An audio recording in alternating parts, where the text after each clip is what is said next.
코로나19로 운명이 한순간에 덜컹거립니다. 재미 저널리스트 안희경 씨가 오늘의 문제를 세계 지성들과 함께 살펴봅니다. 첫 회는 장하준 케임브리지대 교수와 함께하는 경제정책입니다. 왜 바이러스로 전 세계가 긴장하고 이렇게까지 경제 위기로 퍼져가고 있을까요? 전에는 주로 금융이 꼬인다든가 유가가 올라간다든가 하는 식으로 한 부분에 충격이 와서 위기로 퍼졌는데 이번에는 생산, 소비, 유통 모든 분야가 영향을 받았죠. 거기에 지난 30에서 40년 동안 세계화를 하다 보니 전 세계가 공급망으로 얽혀졌어요. 코로나19로 중국 경제가 마비됐을 때 한국과 독일에 있는 자동차 공장들이 영업을 못했잖아요. 중국에서 부품이 못 오니까요. 경제 시스템이 안전이나 유연성보다는 효율성, 특히 단기적인 효율성을 중심으로 구조화됐기 때문입니다. 지금 그 약점이 노출된 거예요. 세계 곳곳을 돌아 7, 8단계를 거쳐서 하나의 제품이 나오고 시장이 굴러가도록 만든 근본 이유는 단가 때문이죠. 뭐든 제일 싸게 만들어야 되니까요.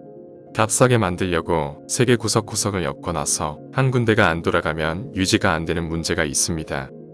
코로나 위기가 지금까지의 방식에 변화를 불러올까요? 세계화는 끝나고 국가주의로 갈 것이다. 아웃소싱했던 기업을 자국으로 불러들일 거라는 전망이 나옵니다. 몇십 년 두고 보면 그럴 수도 있지만 현재로서는 쉬운 얘기가 아닙니다. 미국이 갑자기 수입은 없다. 옷도 LA에서 만들고 아이폰도 샌프란시스코에서 만들자 한다고 해서 하루아침에 되지 않죠. 세계화는 끝났다는 말을 저는 과장이라고 생각합니다. 이번에 드러난 신자유주의의 치명적인 약점이 또 하나 있습니다. 효율성을 높이려고 모든 위험 부담을 약자에게 지우는 겁니다. 대부분의 나라에서 이들은 병가를 쓸 수 없습니다. 아파도 일하도록 전염병에 취약하게 내몰았고 그 속에서 병이 확산되도록 방치했어요. 지금이 전시와 같다고 한다면 버틸 자산이 있는 사람들이 사는 곳이 후방이라는 생각이 들었습니다. 전쟁으로 치면 전후방이 섞여 있는 거죠. 복지가 안 된 나라에서 가난한 사람들은 밖에 나가야 돈을 벌어요. 병으로는 죽을지 안 죽을지 몰라도 일하지 않으면 굶어 죽는다는 사실은 확실하죠. 영세 자영업자분들도 거의 대면 서비스 업종에 계시죠. 문을 닫아도 망하고 열어도 불안하고 딜레마죠. 이분들을 어떻게 보호해야 할지 생각해야 합니다. 각국에서 전에 없던 방식의 지원책이 나오고 있습니다. 미국도 자영업자들에게 2달치 비용을 지원해주고 성인 1인당 $1,200를 줍니다. 캘리포니아의 경우 불법 체류자들에게도 $500를 지원합니다. 이 정도면 경제에 미칠 파장을 막을 수 있는지요? 아님 언발의 오줌 누기가 될까요? 긴급 상황이니까 현금을 지원해야 하는 것은 맞아요. 문제는 이를 얼마나 유지할 용의가 있는가입니다. 유럽식으로 해고를 안 하도록 하면서 나눠주는 방식과 미국식으로 해고를 방치하면서 모든 사람에게 돈을 주겠다는 정책은 큰 차이가 있습니다. 미국은 지난 6주간 신규 실업보험 신청자만 3천만 명입니다. 이도 유럽에 비하면 과소평가된 숫자예요. 미국은 신청 자격 요건이 까다롭거든요. 설사 3천만 명이 전부라고 해도 미국 노동인구 18%에 해당하는데 코로나19 전에 실업률이 4%였어요. 보수적으로 한 주에 300만 명씩만 더 나와도 한 달 후에는 30%의 실업률입니다. 대공황 수준이죠.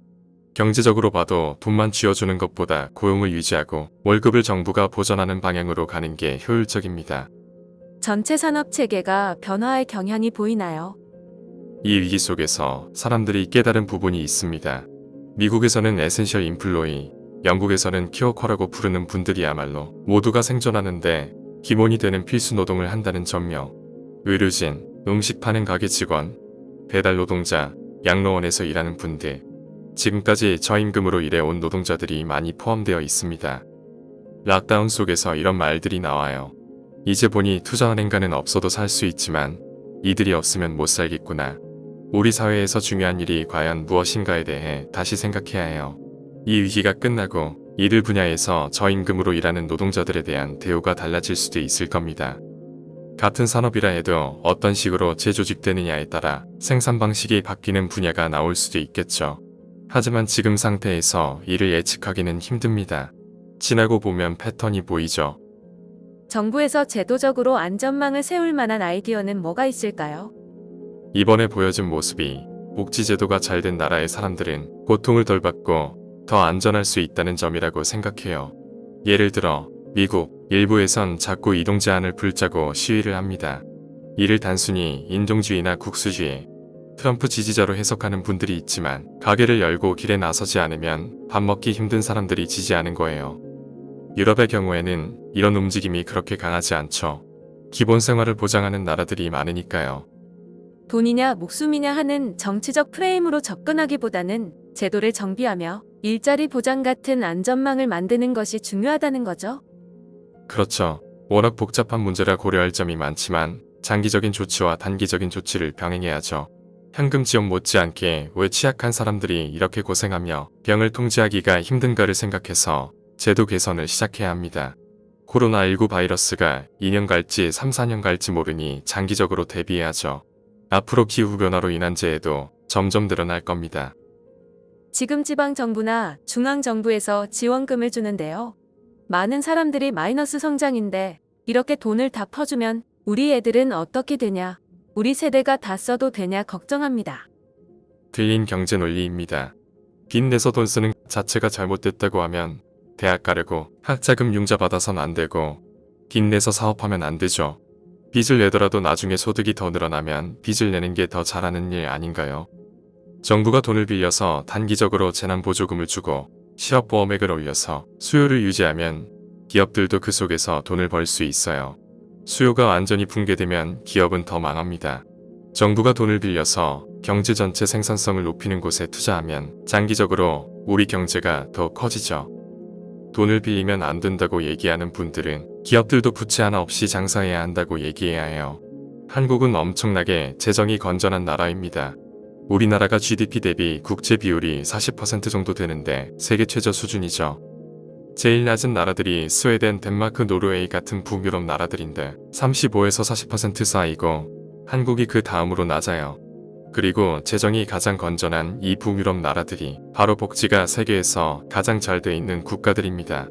복지 잘한다고 재정이 부실해지는 거 아니거든요. 미국이 맨날 재정 건전성 입에 달고 살지만 GDP 대비 국채 비율이 100%도 넘어요.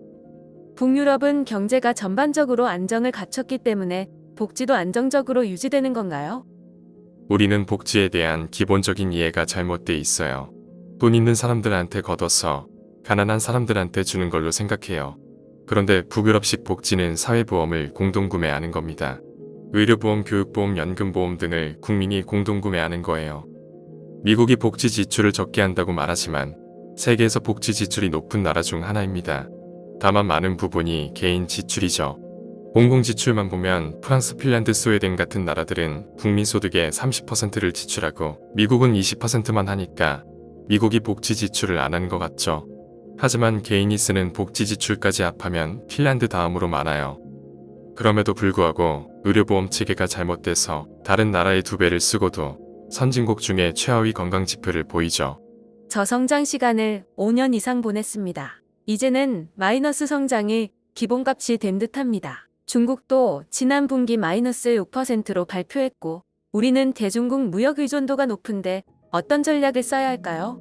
장기적으로는 몰라도 당분간은 성장률이 많이 낮아질 겁니다. 쇼크가 왔기 때문에요. 저는 후진국의 경우 성장이 중요하지만 선진국은 다르다고 봅니다. 우리나라도 이제 선진국에 포함시켜야 하죠. 선진국들은 더 이상 성장할 필요가 없습니다. 기후변화 때문에라도 성장을 안 하는 게 좋고요. 문제는 성장의 질입니다. 성장을 얼마나 공평하게 나누느냐에 있죠. 온 국민을 편안하고 의미 있는 삶을 살게 하는 것이 경제의 목표라면 성장은 수단입니다. 성장을 하면 덩치가 늘어나서 나누기도 쉽고 목표를 이루기 수월하죠. 문제는 신자유주의 체제에서는 성장을 해도 그 과실이 상류층에게만 집중되는 데 있어요. 보통 사람들한테는 별 의미를 못 줘요. 성장 수치를 세마는 방법도 문제가 있었죠. 브라질에서 아마존 밀림을 파괴하고 소를 키워 소고기 수출해서 돈을 아무리 많이 번다 해도 그 일로 가뭄이 들어 농사가 망하는데요. 마이너스 성장일 때는 문제가 달라지지 않나요? 경제의 활기를 잃게 되는데요. 마이너스여도 살만할까요? 마이너스란 건 평균적인 생활 수준이 떨어진다는 얘기니까 대처하기에 힘은 들겠죠. 환경주의자 가운데는 역성장이라고 해서 선진국들은 마이너스 성장을 해야 한다고 주장하는 이들도 있어요. 저는 마이너스 성장 자체가 문제라기보다는 어떻게 해서 마이너스 성장이 나왔느냐가 중요하다고 봅니다.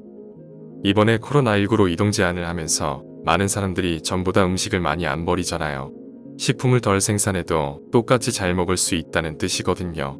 의류도 패스트 패션이라고 해서 사서 한번 입고 버리는데 안 입고 버려지는 옷이 예를 들어 10%라고 하면 세계 의류 생산량이 10% 줄어도 우리 삶의 질은 관계없을 수 있죠. 마이너스가 어떻게 해서 왔느냐, 그 결과가 얼마나 잘 나눠지고 얼마나 지속 가능하냐를 포괄적으로 봐야 합니다. 당장 숫자 자체가 마이너스 6이다, 마이너스 3이다 이런 건 중요하지 않아요. 성장을 안 해도 제도를 잘 바꾸고 복지를 잘하면 국민 생활의 질은 올라갈 수 있어요. 코로나19 대응으로 대통령 지지도가 고공행진합니다. 총선을 통해 정부와 민주당이 마음먹으면 다 할 수 있게 됐는데요. 반드시 이뤄내라고 요구하고픈 당부가 있다면 무엇일까요? 이번에 한국 참 자랑스럽죠. 전 세계에서 코로나19 방역을 제일 잘했어요. 하지만 우리에게 아직도 창피한 세계 최고 기록이 너무 많아요. 자살률 1위, 간단히 볼 일이 아닙니다. 코로나19로 사람 죽는 건 안 되고 미래에 대한 희망이 없어서 죽는 건 괜찮은가요? 출산율도 거의 세계 최저에 OECD에서 남녀 임금 격차 최고예요. 젊은이들이 좌절하고 이민 가고 싶다는 나라입니다. 잘한 거는 자화자찬이라도 해야 하지만 잘한 걸로 못한 것을 덮을 수는 없어요. 잘 해낸 경험을 계기로 우리가 힘을 모으면 큰일도 할 수 있구나 깨달았을 때 큰 개혁을 해야죠.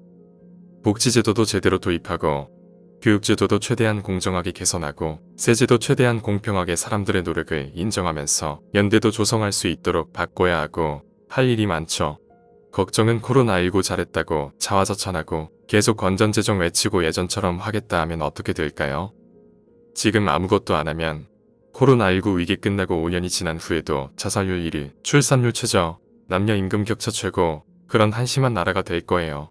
하지 않으면 안 바뀝니다.